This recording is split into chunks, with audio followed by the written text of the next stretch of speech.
the Iranians could pull the US into a conflict. They could do so by attacking US assets in the region. The Iranians probably still have the ability to do so, even though, as we said before, their abilities have been significantly degraded. They could, I assume. I think that would be a tremendous mistake by the Iranians because it would expose them to the overwhelming might of the US Air Force, Navy, and maybe even Army. And that wouldn't be very smart for Iran. They're struggling to handle Israel, and the US armed forces can project, I would say, more strength, much more strength than what the US than what Israel can. So that wouldn't make sense. And it would be, I think, very dangerous for the regime to do such a thing. Again, we are not talking about the situation where Iran controls its skies and has intact chain of command and is in control over its country. That is not the situation. Iran doesn't control its airspace.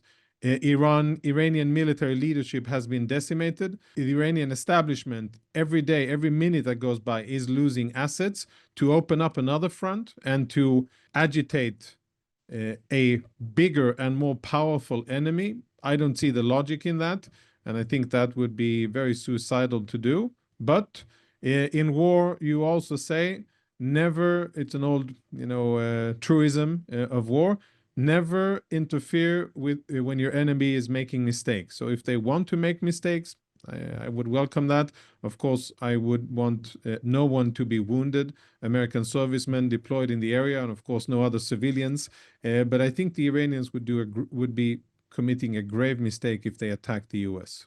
I must say, as an Israeli, I've been disappointed with the lukewarm support of Israel that European countries have presented. I think Israel is doing the world, Europe specifically, a tremendous favor by taking the Iranian nuclear military program off the board. Yes, Israel was the first intended target, but Europe could be the intended target as well. The Americans should be less concerned about the Iranian nuclear program because they are further away and the Iranians don't possess missiles to reach continental US. They do, however, possess missiles that can reach Europe. And so I think that there should be wall-to-wall strong support of Israel in European capitals. And it's good to see that the Germans support. The French said that they're going to possibly assist in air defense of Israel. And I think that the political statements are a bit too soft. They should be clear. Israel is fighting a terrorist regime that wants to have weapons of mass destruction.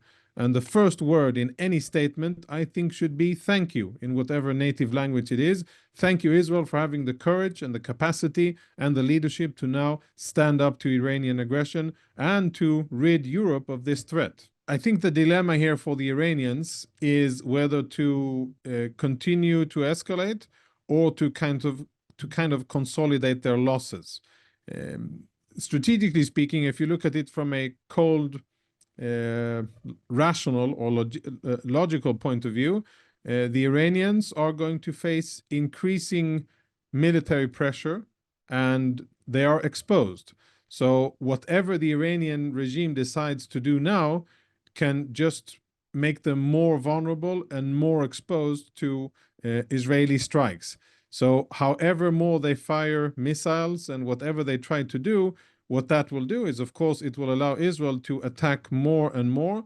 And very importantly, if the Iranians continue to hit civilian infrastructure in Israel and kill Israeli civilians, then Israel will, I think, be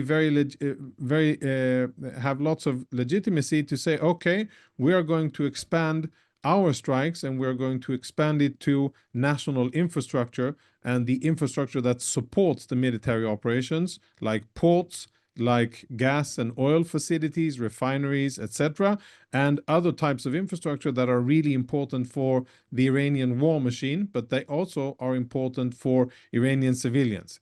So pending on how the Iranian regime responds, I think we will see an Israeli either expansion of the targets that Israel is striking, or Israel will remain focused only on nuclear sites. And that remains to be seen. Of course, there's global input here. There are very intense and intimate communications between the US and Israel. And I think that whatever Israel will do will be in consultation and at least notification, but probably consultation with the Americans. Israel is also speaking with European partners, I could call it, with the French, the Brits, and the UK. The Iranian regime is a tyrannical, oppressive, totalitarian, and I would say religiously motivated regime that has an outspoken official goal to annihilate what they call the Zionist regime, the State of Israel. The last time that any official Iranian made comments like that was exactly 2 days ago. Of course, they don't say it in English. In English, their representatives are silver-tongued, smooth-talking, always very polite and professional con artists who never speak about their real intentions. They always speak about international law and obligations and rights and lots of other smoke screens and nonsense. But the fact of the matter, based on their actions, based on what they say in Farsi, their own language, is that they seek to destroy the state of Israel, the Zionist regime, as they call it.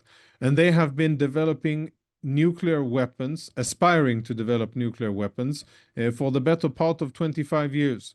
And this has been documented and confirmed by the UN's Atomic Agency, by the US, and of course by Israel. And I think that French, German, and British intel know it as well.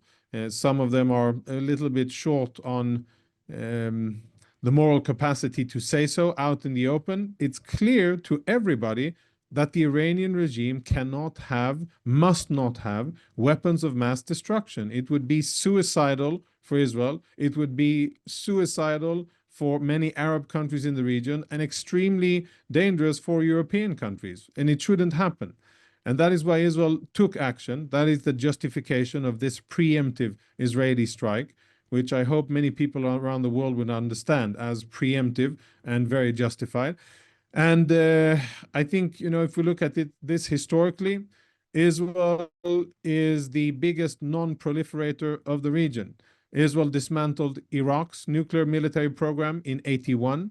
It dismantled the Syrian weapons program in 2007 in Deir az-Zor, and it is now disassembling the Iranian nuclear weapons program in 2025.